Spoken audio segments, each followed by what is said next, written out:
Bonsoir et merci de votre fidélité à El Oula. Il est tout juste 19h, c'est l'heure du journal. Voici les principaux titres de l'actualité de cette journée.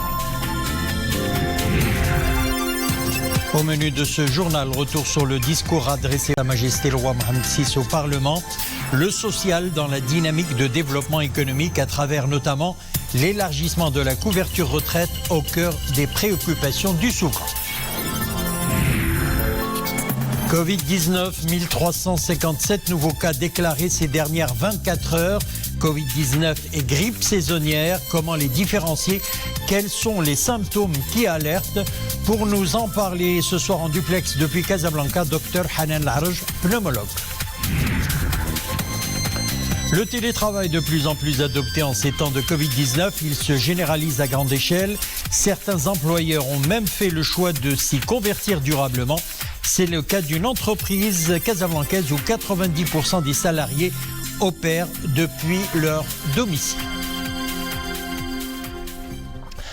Sa Majesté le roi Mohammed VI a adressé un message de vœux et de félicitations au roi Felipe VI d'Espagne et à la reine Laetitia à l'occasion de la fête nationale de leur pays.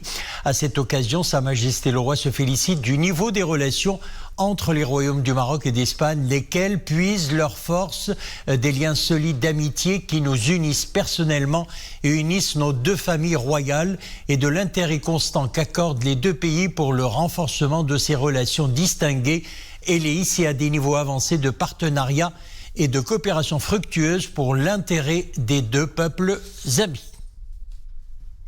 Sa Majesté le roi Mohammed VI a également adressé un message de félicitations au président de la République de Guinée équatoriale, Teodoro Obiang Nguema Songo, à l'occasion de la fête de l'indépendance de son pays. Sa Majesté le roi Mohammed VI a adressé un message de condoléances et de compassion à la famille de l'artiste marocain Feuh Mehdi Tounsi. Dans ce message, le souverain affirme avoir appris avec une profonde affliction la nouvelle du décès de l'artiste et auteur distingué Feuh Mehdi Tounsi, un des pionniers de la scène artistique nationale ayant contribué des décennies durant à son enrichissement à travers ses œuvres de théâtre, ses écrits et poèmes empreints d'authenticité et de patriotisme et qui sont gravés dans la mémoire de ses fans de toutes les générations. Le souverain implore le Très-Haut de leur accorder patience et réconfort, de rétribuer amplement le défunt pour sa contribution notable dans la scène artistique nationale et pour ses bonnes œuvres, ainsi que de l'accueillir dans son vaste paradis parmi les vertueux. Le discours de Sa Majesté le roi Mohammed VI à l'occasion de l'ouverture de la session du Parlement vendredi dernier traduit le souci constant du souverain d'inscrire le social dans la dynamique de développement économique à travers notamment l'élargissement de la couverture retraite. Mohamed Eitlchkal. Projet sociétal par excellence, le chantier de généralisation de la couverture sociale s'inscrit dans la promotion de la justice sociale et spatiale. Il marque un point d'inflexion majeur dans le processus de refonte du dispositif de protection sociale au Maroc. Les contours de ce projet national majeur d'une nature inédite se sont précisés davantage dans le discours adressé par Sa Majesté le roi Mohammed VI vendredi dernier au Parlement à l'occasion de l'ouverture de la première session de la 5e année législative de la 10e législature. Considéré comme une véritable feuille de route pour ce chantier d'envergure, le discours royal a révélé les 4 axes clés autour desquels s'articulera la généralisation de la couverture sociale.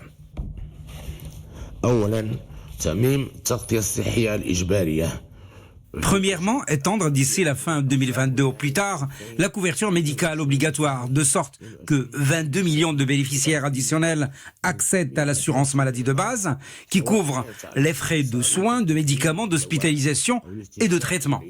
Deuxièmement, généraliser les allocations familiales, qui bénéficieront ainsi à près de 7 millions d'enfants en âge de scolarité, au profit de 3 millions de familles. Troisièmement, élargir la base d'adhérence au système de retraite, en y incorporant environ 5 millions de Marocains, parmi la population active non titulaire d'un droit à une pension. Et quatrièmement, généraliser l'accès à l'indemnité pour perte d'emploi au profit des Marocains ayant un emploi régulier. التعويض عن فقدان الشغل بالنسبة للمغاربة الذين يتوفرون على عمل قائم.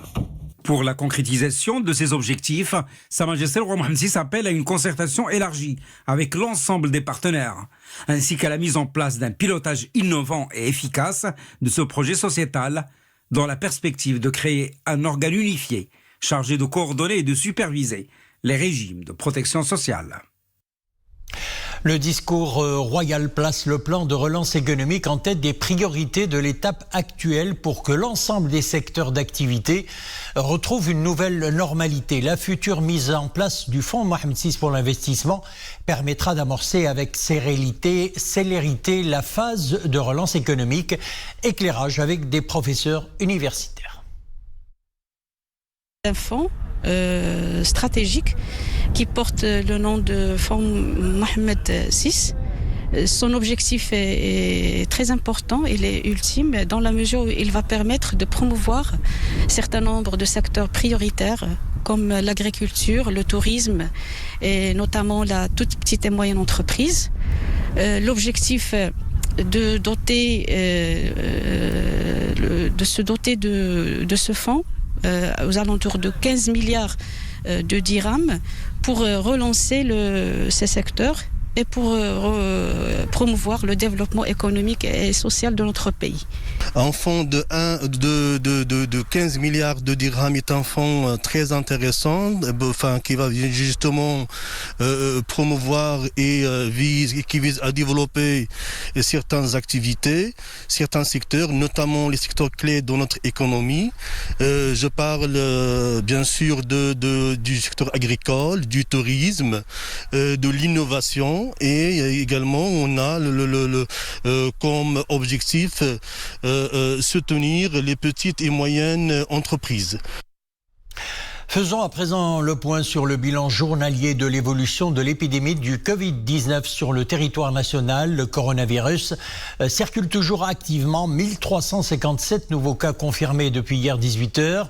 Et le Covid-19 continue à emporter des vies. 31 décès en 24 heures avec un taux de létalité de 1,7%. Le total des cas actifs s'élève à 21 627 avec 464 patients dont l'état de santé est jugé sévère ou critique, et parmi eux, 48 sont placés sous respiration artificielle. Pour ce qui est du total des rémissions ces dernières 24 heures, le bilan quotidien du ministère de la Santé fait état de 2091 guéris, soit un taux de guérison de 84,2%. Et avec l'augmentation du nombre de contaminations et l'arrivée de la grippe saisonnière, comment distinguer les symptômes de l'un et de l'autre? Les symptômes se ressemblent certes, mais des éléments permettent de les différencier. Quelques réactions dans ce micro-trottoir réalisé à Rabat par Mounia Marouche.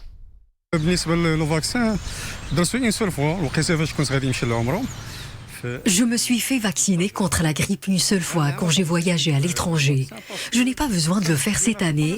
Je sais très bien faire la distinction entre les symptômes de la grippe et ceux du coronavirus. Je peux différencier entre الرواح العادي والرواح ديال الكورونا. زعما تندير التلقيح ديال الرواح كل عام تيديروه لنا في الخدمة. Chaque année, je me fais vacciner contre la grippe saisonnière. Résultat, je passe mon hiver tranquillement. Cette année, je vais faire de même. En plein coronavirus, il est recommandé de faire le vaccin pour se prémunir contre la grippe et les personnes à risque doivent le faire en priorité. Parfois, si j'attrape un simple rhume, je commence à paniquer et je ne sais pas s'il s'agit du Covid-19 ou d'une grippe normale. Donc pour éviter tout cela, je vais me faire vacciner. J'ai déjà fait le vaccin il y a 3 ans parce que je fais la dialyse et donc le médecin m'a dit il faut plus le faire, c'est tout. Mais les gens avec moi, ils le font. Ben, ça diminue un petit peu, mais...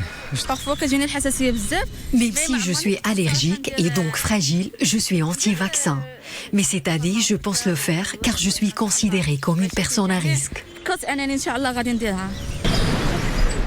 Covid-19 ou grippe saisonnière qu'il ne faut pas non plus sous-estimer. Alors toux, fièvre, nez qui coule, fatigue générale.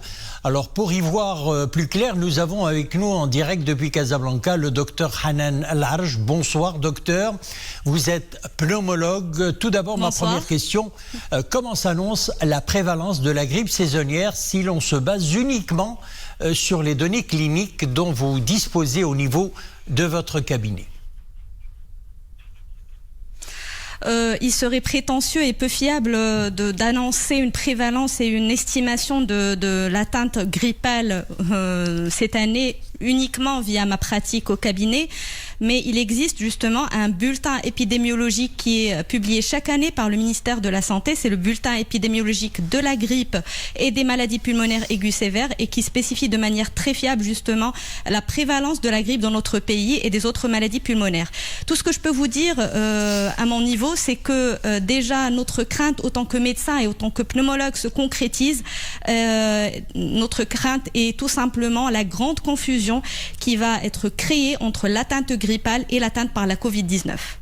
Alors docteur, quand vous recevez un patient, c'est sûr que vous adoptez d'abord l'attitude d'un médecin qui reçoit un cas Covid. Dites-nous comment cela se passe-t-il ?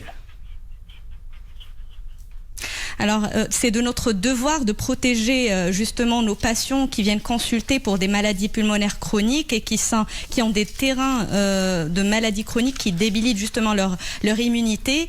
Nous faisons tout d'abord un premier tri, une première sélection par téléphone lors de la prise des rendez-vous pour faire la part pour déjà orienter les patients qui sont très suspects d'être atteints par la Covid-19. Ensuite, quand les patients se présentent au cabinet, il y a bien sûr toutes les mesures d'hygiène, la prise de température à l'entrée du cabinet, bien évidemment. Toutes les mesures d'hygiène sont disponibles, à savoir le gel hydroélectrolytique et bien sûr, on respecte la distanciation entre les patients dans nos salles d'attente en espaçant les rendez-vous, bien évidemment. Alors docteur, comment juste faire la différence? Je tousse, j'ai de la fièvre, alors que dois-je faire?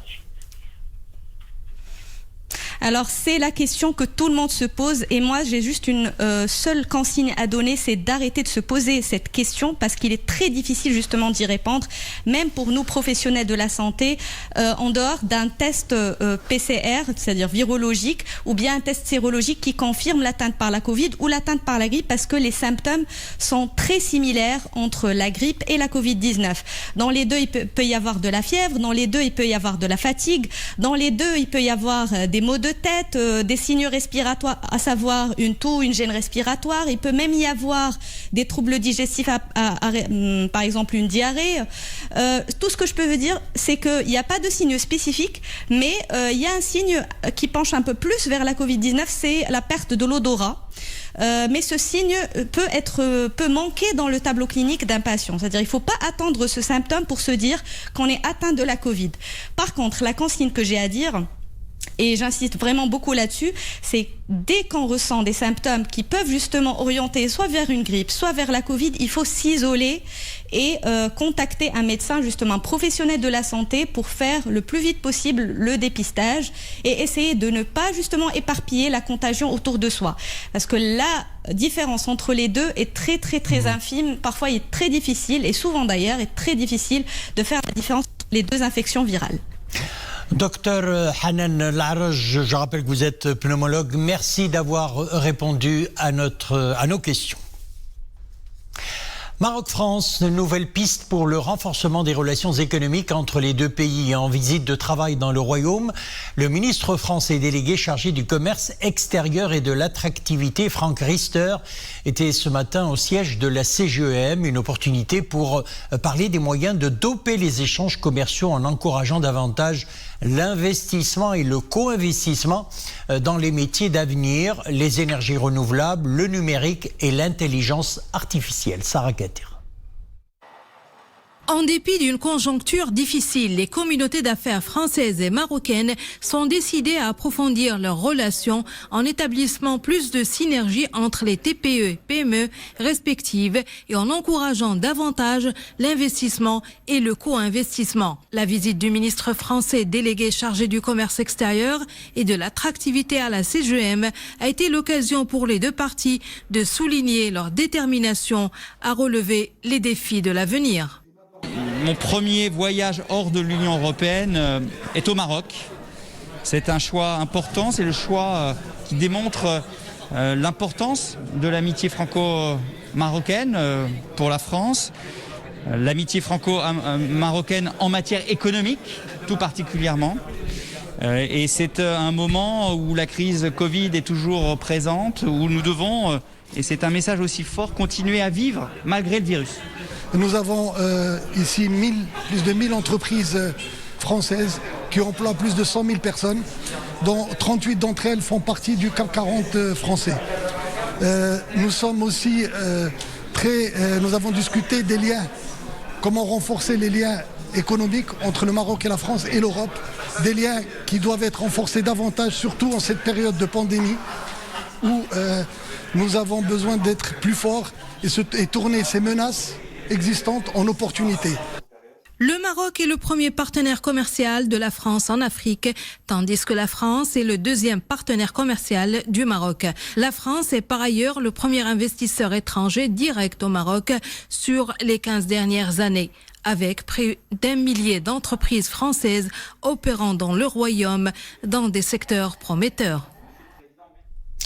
L'économie clôt la saison des Nobel. Le 52e prix Nobel d'économie a été attribué ex aequo au duo américain Paul Milgrom et Robert Wilson pour leurs travaux sur des améliorations de la théorie des enchères et des inventions de nouveaux formats d'enchères.